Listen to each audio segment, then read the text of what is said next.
Hello, welcome to Stoughton Fire Department. This is the kickoff for Fire Prevention Week for the City of Stoughton and the Fire Department. As you can see, we're at Stoughton Fire Department. Today, we're going to do a virtual tour of our station, show you the trucks and what they can do for us when we're at a fire call. So as you can see now here, we're standing in front of Engine 1. Engine 1 is our first truck out for a structure fire. So we put an officer, a driver, and two firefighters in the back of the truck when we go into the call. So the main thing for this truck here is to pump for us. This is an engine, and what it does, it pumps water to the firefighters through the hoses that we have here. So we get the fire, we'll pull the hose, and then we go start to fight the fire. So the driver of the truck here, he has to learn all these knobs right here and what knobs for what hose. So for example, this right here that says #1 cross lay would be this one right here.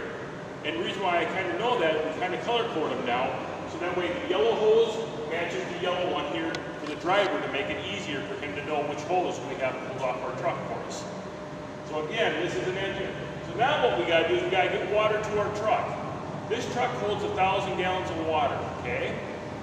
So we bring the water into here, either through a fire hydrant or in the city, and if you're out in the rural, we will show you a folding tank, which we have to get the water out of this tank. Then trucks have to bring the water and dump it to us if we're out in the rural or the country area. This is tender sticks right here. This hauls water for us. This has 3,000 gallons of water on it for us. So it'll dump into this tank right here. This is what we call a folding tank. And for little kids, you have a swimming pool at home, this is kind of like a swimming pool, but we don't swim in it. This is used for water, so when we're out in the country, that if the house is on fire, then we have to dump water into here, like we're set up right here, and we can show you how that's done. So now what we're going to demonstrate is how we take the water here and put it into this tank for us to get it so it can go into that truck over there, remember engine 1, and we pump it from here into that truck there. So, unlock it, pull our needle down.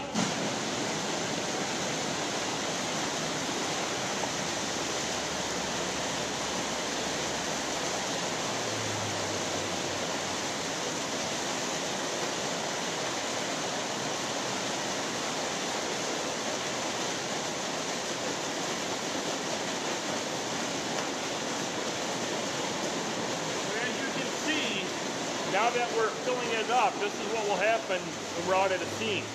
So now when this truck gets empty, this truck will have to leave, come back to the city, go to a fire hydrant, and refill itself at fire hydrant, or here at the station, depending where we're at. If we're close to the station, we'll fill up here, or we use a fire hydrant out at the scene. So as you can see, it's not taking too long. We're about probably halfway full right there. It's only taken us 50 seconds so far to fill this tank up with 3,000 gallons of water.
So now this tank is filled up with water for us and ready to go. So now that the engine can start drafting it out of here into the truck, and then it will put out the firefighters and put out the fire. So for us to empty that truck for 3,000 gallons, it took us only 2 minutes to empty that truck out of water. So now when we're all done in a fire scene and we got to go home, and say we have our tank here full of water, now we got to drain this somehow. A lot of times we'll try to pump it out and use it on the fire if we can. For some reason, if we don't, right here will drain out the tank for us. Then what we have to do is start at that corner there, the far side, work it towards us, then all the water will come out before we can fold it up and put it back on our truck for us for the next fall. This is car 1. This is one of our command vehicles. We have 2 command vehicles, car 1 and car 10. I drive car 1 during the day when I do my fire inspections here at the city. So this one here is what I take when I'm out driving around and doing stuff here at the city for inspections, or if I have some things to do at other businesses that I have to go to. So again, car 1, car 10 are our command vehicles. So what we do with these right here, if we have a big fire situation, the officer will sit in here and run the scene from here. If he needs to call other resources, there's radios in here. There's 4 radios in here that he can use to call and get more trucks coming for us. Okay, this truck here is called Brush 12 for us. So Brush 12 runs grass fires. So say if you live out in the country and you have a big yard that starts on fire, we'll come with this truck right here. It has a tank on it for water, 300 gallons of water, so it's not a lot, but it does a lot of work for us when we get there. We put 4 people in here. We have an ATV connected to it that will go with it also at the same time. That way if it's out further in the mud and stuff, then we have the ATV go and take care of that. This is ATV 1, we call it. We have 2 ATVs. As you can tell, this one here has tracks on it. So this one here goes a lot better in the mud and in the snow than what the other one will be, which we call ATV 2, which has regular tires on it for us. They're both 4-wheel drive. They go just about anywhere. But this one with the tracks, like I say, is a little bit better to get further in the mud and stuff for us. We still can get stuck if we go too far. As you can see up here, we have a water tank right here that's got 80 gallons of water in it. We have a little nozzle over here on the side.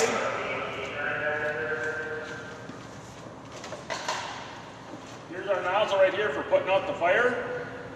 When we get to the scene, we just start up our motor. It pumps the water through the holes.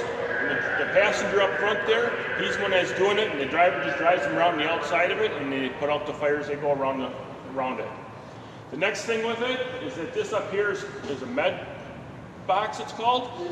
So say in the wintertime, a snowmobiler gets hurt, or in the summer an ATV person's out riding around and gets hurt.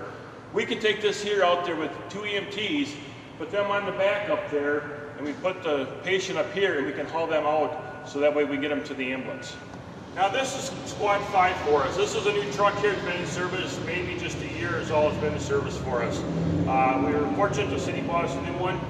About every 20 years, one of our trucks need to be replaced. So they're on a 20-year rotation. So this last truck here was over 20 years old, so that's why we replaced this one here with the new Squad right here. So the Squad is our big toolbox. It carries a lot of tools that we're going to need for every kind of situation that we're going to run into.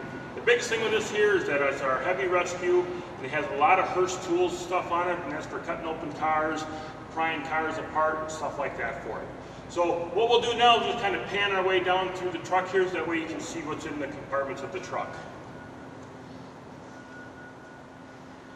So we got some fans right here for getting smoke out of the house for you. We got some chainsaws, so if we need to cut open a roof to let the smoke out of the building, we can do that also. We have a winch, so if we need to pull one of our trucks out, we can, or move something out of our way, we can use the winch there for that also. Next compartment right here is a bunch of small hand tools for us. We have sawzalls, we have drills in here, we got lights in here for at night, so if we're out away from the truck a little bit, we can put these here up and we can see what we're doing at night. Safety cones that we need to set out. Our next compartment here has a small ladder on it that we put on here that way we can get in the house, get up into the attic for us. It's nice and easy. These boards right here are really nice because they hold our tools for us. As you can see, we still need to add some more and get some more tools into here. We're not quite finished yet with putting all the tools in our truck here. We're not. Nice thing about this truck right here is that for our oil dry, so say if you're at a car crash and there's oil or gas on the ground, we like to cover that stuff up so we're not tracking into it, and it gets really slippery also with our boots. So this tube right here that you see, you pull open this gate right here, we put one of our buckets underneath there and it comes down from up on top. So we have a big hopper up there that has oil dry in it. So what we do is we just stay down here, we pull it open, and we shut it when we get our buckets full. That way we can go spread our oil dry. So the nice thing about this Squad here is that we have a walk upstairs here that we can go up on top. We have 7 compartments up on top there that have stuff in them, tools in them. We have life jackets in there. We have our Gumby suits, some Gumby suits up there for the firefighters to get into for cold water. It's just full of, again, a lot of tools, shovel, rakes, stuff like that. Our rope rescue stuff is up there also. That way there, we keep the stuff we don't use a lot up on top. If we need to, we can go up and get it and come back down with it. Next compartment here is our air compressor system. Up on top, we have 6 bottles of air. So when we come to a fire, we have to put our air packs on to breathe air because the smoke is so bad in the house. Here's, we got some spare bottles, but the nice thing about this one is that we can fill our bottles right at the scene. So if I use this whole bottle up with air, which will only take me about 20 minutes to use this bottle of air, which isn't very long when you're trying to fight a fire, we can come back here to the truck and we can fill up our bottles right at the scene. So this is a really nice feature that we have on our truck. So this compartment right here is a little hard to see with the netting here. This is all cribbing and airbags in here for us to use for a car accident. So what we need to do is make sure that the car is stable for the patient that's inside, also for the EMS and the firefighters that are working around the car, because we don't want the car to fall on the firefighters or the EMS. So this one right here is all different size stuff that we need. Here's some wedges right here that we use. Some big pads here for us to pull out that we use, and that's what this whole compartment right here is for. This one right here is our tools and that for the Jaws of Life, they call it. It's made by Hearst. This one right here is an electric pump right here for us. So we have it set up front where you flip a switch and this comes on automatically. We have tools on the front of the truck now that we can use also for doing it. These are spares, so if we need to go get more, we can. This one right here is a gas-powered one. If we have something that's out in the field, or say there's a lot of cars involved and we can't get there, we can pull this one here out, take it right up to the scene, get some extra cabling for it, hook it up to here, and we go right there to the car and start working on the car we can. Okay, so now this is the front, and this is where I was telling you that we have the tools on the front of our truck now in the bumper right here. So first what we have right here is our cutter right here. We take this here out and see how it opens up. What it does is it actually cuts and breaks parts of metal on the cars that we need to get into. The next one here is a Maverick, we call it. This can cut right here, but it also can spread cars open for us. So say the door is pinched shut and we need to get the door open up, we just put this in there, we spread it open, and we can get that door to pop open for us. So that way we can get at the patient. The next truck we're going to talk about is Ladder 4. So Ladder 4 is designed for us to get up in the air and we can get to high-rise buildings. Say City Hall, the hospital, any of the nursing homes, the businesses that have a large roof that we need to get up to. A lot of times they're higher than what our ladders can reach, so we use this ladder truck to get us up on the ladder. So what we'll do is we'll pan over to the truck here, and we'll show you how high it is. It's 100 foot to the bottom of the basket it is. And once we get up there, we'll show you on the clock tower actually how high 100 feet can be. But just looking up here, you're like, okay, how high is that? Well, it's a long ways up there. Right now where it's set up, you can see the west side of town, you can see Walmart from where we're set up right now. That's how high we are. You can see how high. So for people, for visual wise, if you drive past the fire station here, you can look up at the clock tower and the ball up on top there, that's how high we can get with this ladder. We can touch that ball, we can clean that ball up there on the clock tower. So throughout our tour, you might have seen these big yellow looking things hanging here. It kind of look like an elephant trunk. So what these do here is that they hook onto our truck right here. So now when the truck goes out of the station, this literally goes with the truck until it gets just about to the door, and then there's a magnet that stops it, and then it keeps it off like this, the truck can keep going. What this does is that this right here, a fan will come on. Once we put our foot on the brake and start the truck, the fan will start up and it takes all of the exhaust that would normally be in our station here and takes it outside for us, so that way we're not breathing the exhaust. Before we put this in, this has only been in about 9 months. Before we did this here, all the fumes from these trucks would stay in here, and it's not good for us to be breathing that. This is our boat right here. We have 3/4 of Lake Higanza that we take care of, plus we have quite a bit of the Yahara River that we also take care of too. So we need access to get in out there. We can go in through the state park, we can go in off of Plum Drive and stuff to get ourselves out to the lake there to help rescue people that have fallen off their boat. So far this year we've used this boat twice. Doesn't sound like much, but it's actually got 2 people. One was in the river, and the other one was out in Lake Higanza that we had to go save. Both of them were okay, but we had good saves with them. Nice thing about this, right here is a ladder that comes up and folds down in the water. So that way the people in the water, they climb onto that, and then they can get from there into our boat. Instead of us trying to lift them up and put them in the boat, they just have to get onto the platform, and then they can fly up here on the boat, which makes it really easy.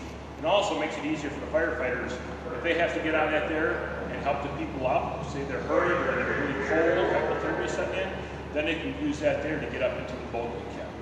So our boat, we usually take it out with 3 people in it.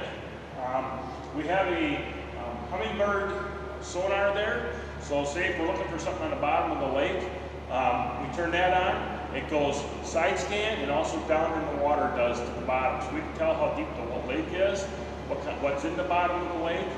We've taken out there and trained. We found fish crypts that are out there. It's really neat what you can see with these fish finders. They are so great, it's unbelievable what you can see with them anymore. We've got a second monitor coming. That way we're going to mount that one forward so the people that sit in the front seat here can actually see that monitor. The driver will use his just to keep him straight on the lake there. He can see that he's going straight, not have to pick out something across the lake and try to drive straight with it. So that kind of wraps up the tour of our fire station and what we have for trucks and equipment. So basically what we have here is we have 1 ladder truck, we have 1 squad, we have 3 engines, and we can actually use 3 tenders out of our trucks. Our tenders can also be engines for us to help pump the water if we need them to. So as you can see, we've got pretty good. We have 2 command vehicles, car 1, car 10. We have 2 brush trucks, brush 7, brush 12, 2 ATVs, ATV 1, ATV 2, 1 boat. We have 1 trailer that has support stuff in there, so we need to block off a road and stuff. Hazmat equipment, we can use some of that out of that truck. Then we have car 2, which basically hauls personnel. It can also be used as a command vehicle if we wanted to, but that basically will carry our hose back to the station here. If it needs to be washed and cleaned, we usually use it for that, and when we go to school for it. We have approximately 38 firefighters. We have men and women on our department. We're always looking for volunteers. So if you think that this is something you might be interested in to help get back to your community, go onto our city website and they have the applications there that you can fill out and send it in for us. Thank you very much for coming along for the tour of the Stoughton Fire Department.